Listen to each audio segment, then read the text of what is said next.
Pernah gak sih lo lagi scroll Instagram atau LinkedIn, terus ada orang yang pamer skill baru?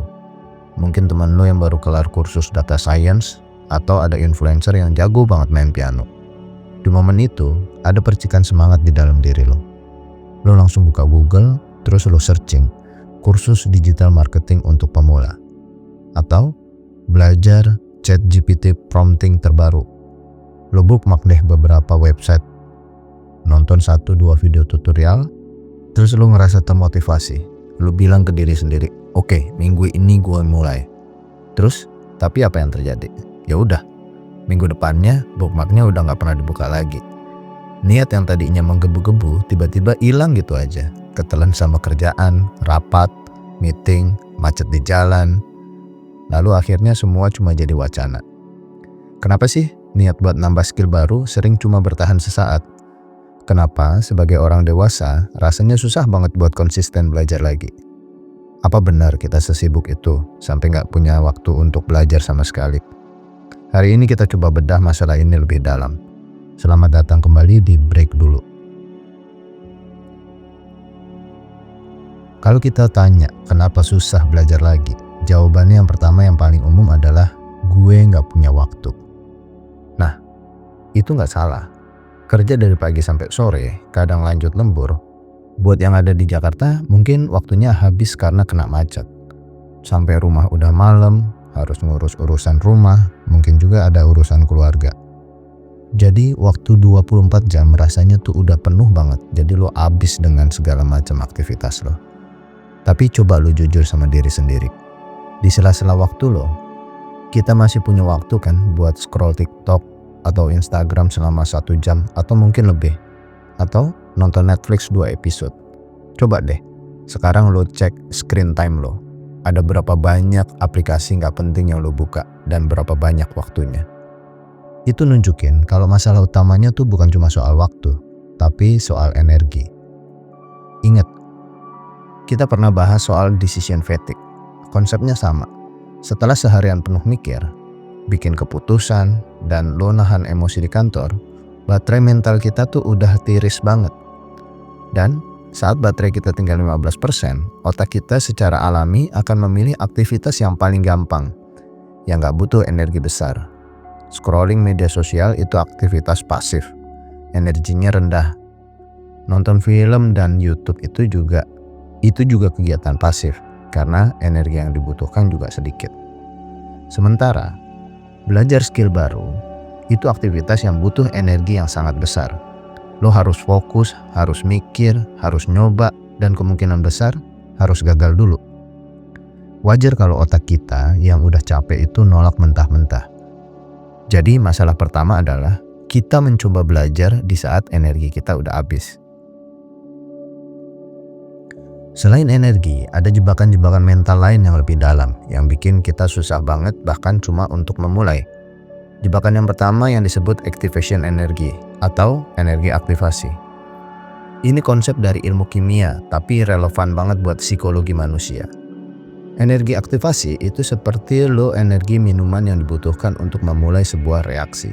Analogi simpelnya, jauh lebih berat buat ngedorong mobil yang mogok dari kondisi diam daripada ngejaga mobil itu tetap jalan pas udah kedorong. Nah, dalam belajar skill baru, energi aktivasi itu yang dibutuhkan gede banget. Ngerubah sebuah proses dari pengen belajar ke beneran duduk dan buka materi pelajaran pertamanya itu butuh usaha mental yang gede. Nyari kursus yang pas, daftar, bayar, download materi, buka laptop. Ini tuh langkah-langkah awal ini yang seringkali jadi tembok raksasa yang bikin kita udah males duluan. Jadi udah, balik lagi, mager lagi. Jebakan kedua adalah mindset, all or nothing, atau semua atau enggak sama sekali. Sebagai orang dewasa, kita sering masang standar yang gak realistis. Kalau gue mau belajar coding, gue harus langsung ngeluangin waktu 2 jam setiap hari. Kalau nggak bisa, ya mending nggak usah sama sekali. Atau, kalau gue mau nulis, gue harus langsung bisa bikin 1 artikel utuh. Nah, mindset perfeksionis ini justru yang jadi musuh terbesar kita. Karena, pada kenyataannya, di tengah kesibukan kita, Nyari waktu 2 jam setiap hari itu hampir mustahil.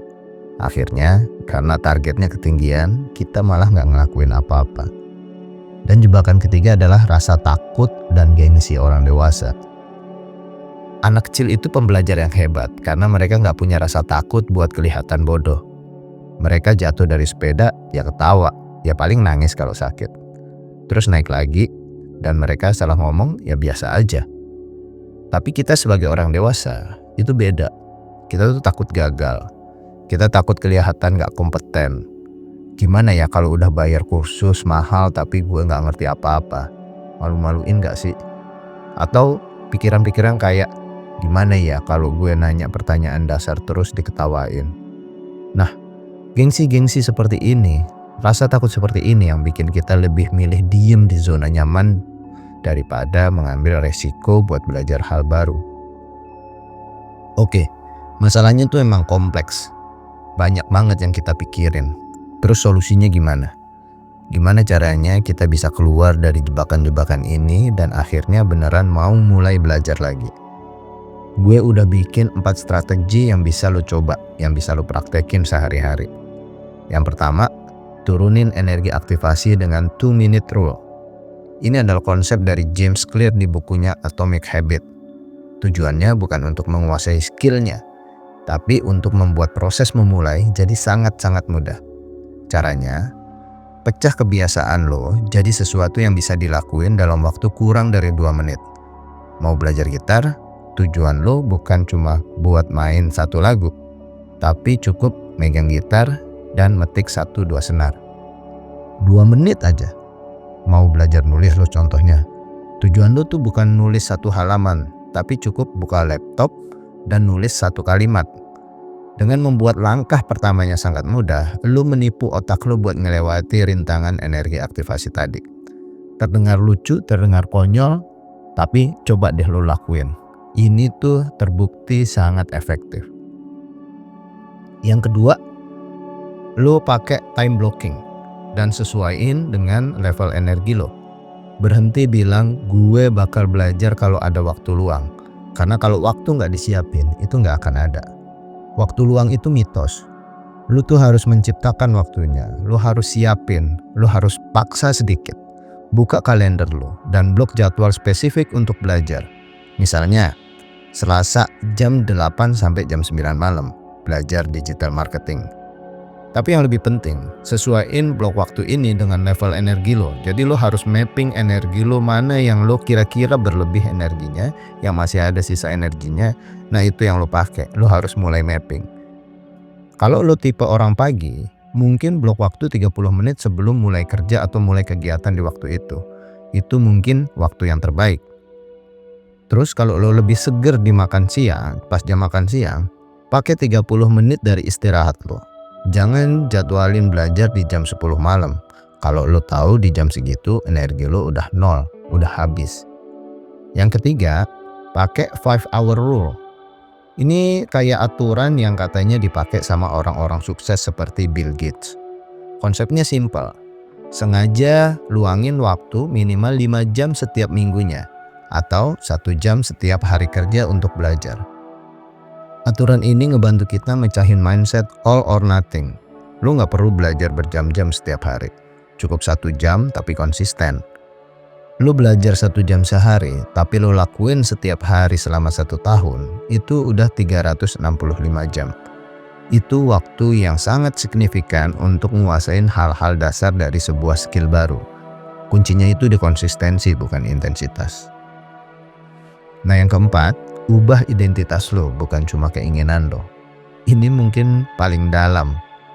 Seringkali kita gagal karena kita cuma fokus pada tujuan, bukan pada perubahan identitas. Jangan cuma bilang, gue mau belajar nulis. Coba lo mulai tanemin di pikiran lo, gue adalah seorang penulis. Saat lo adopsi identitas baru, perilaku lo akan ngikutin secara alami.